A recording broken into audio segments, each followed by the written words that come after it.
be a short video. First of all, I want to give a happy birthday to Sean Schemmel. He's the voice actor of Goku. Want to give him a happy birthday. Not sure how old this nigga is.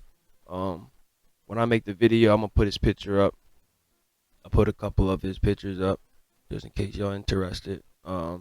He's been the voice actor of Goku for quite some time. I think they had another actor or another voice actor that was the voice of Goku, but he died. But I just wanted to give him a quick shout out to Sean Schemmel. If y'all interested, his Instagram is Solas21, SOLAS21. Just wanted to give him a happy birthday. Hope he's enjoying his belated birthday. Hope he's has many more sessions to do with Goku because I really enjoy his work. All right, and the second thing I wanted to talk about is what's after Dragon Ball Super as far as the manga. And I know the movie is coming about, but I really want to focus on like the show. Like once the movie comes out, uh, what is in store for the show? Like where are they gonna take off? Where are they gonna um launch at? Like who are they gonna bring back? Who are they gonna introduce? Are we gonna have some new characters? Are we gonna have a new villain in the show? Um, and if they do bring the show back, are they gonna bring the manga and put it into the animated series? Like, are we gonna see the Moro animated? You know how cool that would be to see Moro series animated.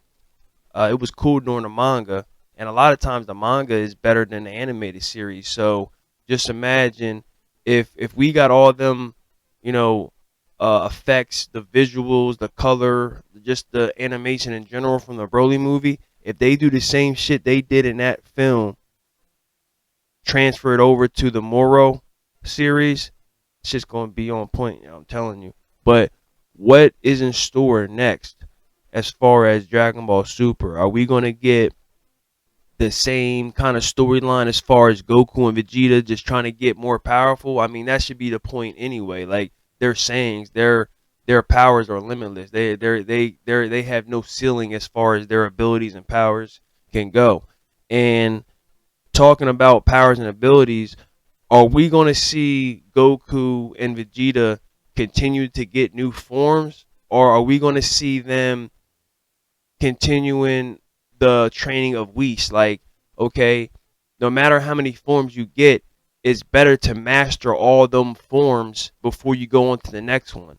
Because what Whis was trying to get them to do, the training in Goku, I mean, the training that Goku and Vegeta were doing was power training, strength training. They weren't really increasing their energy slash ki when it comes to their or when it came to their base form. Like their base form was so much could have been so much stronger if they practiced or if they mastered all the power and abilities in their base form before they went to another.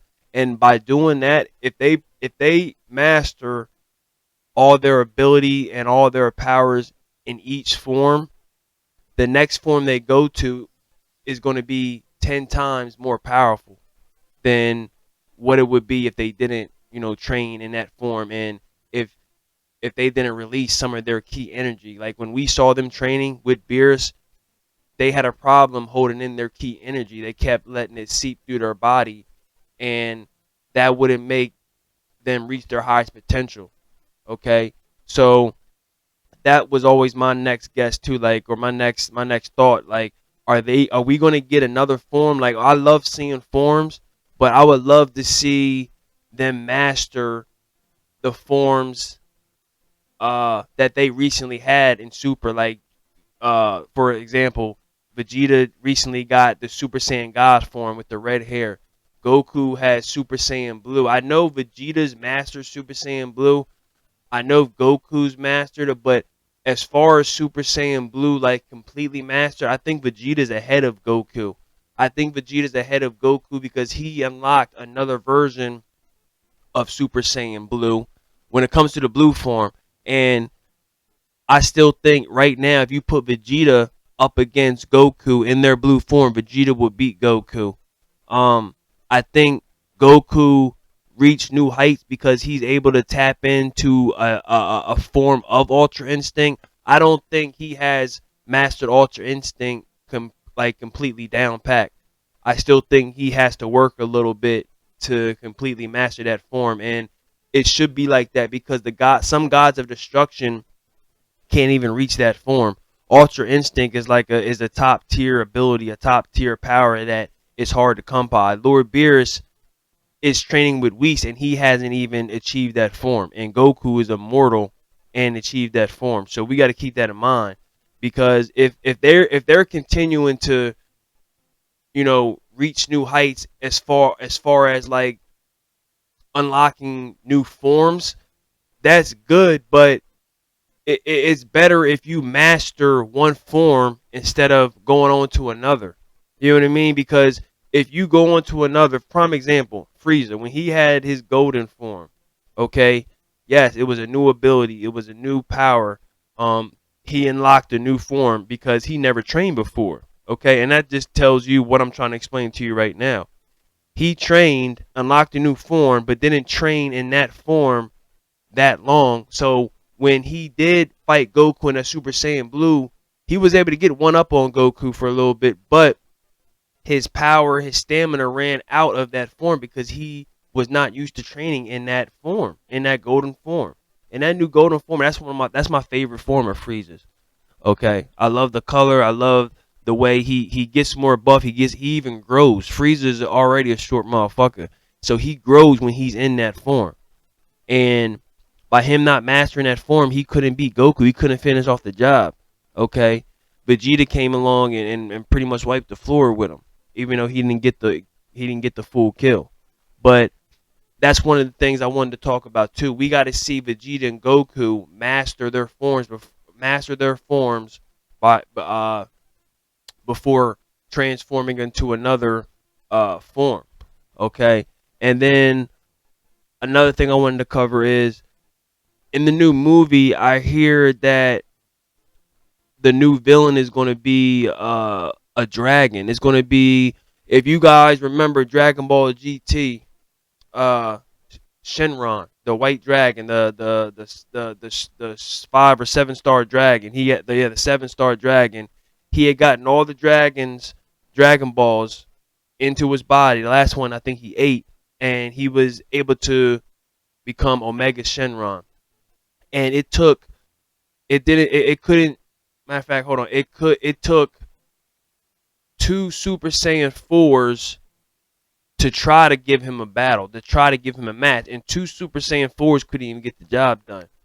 Um it took them to fuse in order to beat Omega Shenron. Okay. Um and that's another thing too.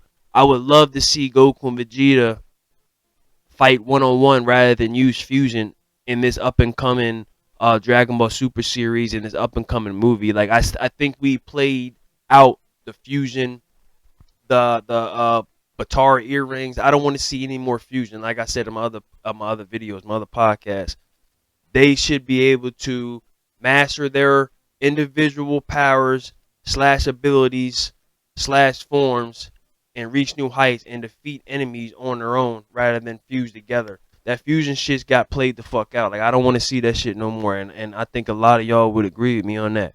Um but the what do y'all think of the new villain? Do y'all like the idea of it's gonna be a dragon? Do y'all think we should have old villain come back like Cooler, Cell, I don't want to say Frieza because we know all about Frieza. We seen him from uh we basically seen Frieza's background. We seen where he came from, his dad. We seen Frieza's brother. Frieza's been with Goku. He's been Goku's nemesis all his life. Do y'all think we should bring back Janeba? Janeba is one of my favorite enemies. Do y'all think we should bring back Majin, like the evil Majin Buu, or do y'all think we should have a brand new motherfucking villain? Um, I'm okay with the dragon coming back. I want to see just one dragon. I don't want to see multiple dragons like we had. We had the fire dragon, we had the ice dragon, we had another. I think it was another form before that. But I want to see one dragon. I want to see a dragon maybe had maybe two, maybe one or two or three. Two. I'm gonna say 2 or 3 forms, and I want to see Vegeta and Goku without fusion, without using Batara earrings, beat an enemy, a top tier enemy, by themselves individually rather than relying on fusing together. Or I want to see how well they can fight with each other as a team rather than I want to see if Goku can defeat an enemy or keep up with an enemy in Super Saiyan Blue, because if they master Super Saiyan Blue, I don't understand how they're having trouble with a lot of enemies. Like, I know these enemies are strong, but Super Saiyan Blue is supposed to be like God. Like, that's a Super Saiyan God form. You know what I mean? Like, I don't know. It's interesting when you think about it. But and that's another thing. Do you think, is there a form higher than Ultra Instinct? And when I think about that, there has to be, because I know there's enemies out there in the Dragon Ball world that Ultra Instinct is not going to be enough. Goku, Vegeta, even the Super Saiyan Blue 2. Super Saiyan Blue 2 is not going to be enough. And I think Vegeta's mastered that. Vegeta's mastered Super Saiyan Blue 2 just about. So, is there going to be a new form for Vegeta and Goku to master before, or is there going to be a new form for them to jump ahead of the forms they have now? And if so, what do you think that form is going to be like? Is it going to be a new color? Is it going to be like, is are they going to look completely different? Is their hair color going to change the same? Is their hair color going to remain the same? They're just a new form. They're just more powerful. Are they going to get some new abilities, a new skill set? Um, it's just interesting. These are some of the questions I had. I'm just real interested in what lies ahead of Dragon Ball Super. And I think during this movie, we should see uh, a lot more. How can I say this? We should see a lot more. I don't want to say backgrounds of some characters, but it would be nice to see. Matter of fact, it would be nice to see more backgrounds of characters in this upcoming series when they bring the show back, because we don't know that much about Jiren. We don't know that much about the Angels. We don't know that much about the the Pride Troopers, the God of Destructions. We need to see a lot more backgrounds of characters in this upcoming series, because uh not to knock on Toriyama and Tora, but Naruto, he has, every character has a backstory. Even their characters' parents have a backstory. Their brothers, and their backstories are go in depth. They're just not like little shitty ass bitch ass backstories like that one they did on Jiren. That was a short, cliche, made up fucking backstory that they just threw together. You know what I mean? We need to see in-depth backstories for these characters because they deserve it. We deserve it. Um, it's been a long time coming. We just need to see better backstories for these characters. Especially Jiren. Jiren is a character that everybody's interested in, and they need to explain what they're going to do with Broly in this upcoming series too. They just can't leave a cliffhanger like that. And we need to see a rematch of Beerus and Goku, and we need to see a rematch of Jiren and Goku, top notch. Matter of fact, what would y'all rather see? Jiren versus Goku, or Goku versus Beerus, another rematch? I'm gonna leave that those two questions up to y'all. But look, I just wanted to have that discussion with y'all. Leave your thoughts, comments, viewpoints, details down in the section below. Um, Once again, it's TJ Prime. I love y'all. Wear y'all fucking masks. Be safe out there. All right. I love y'all. Peace.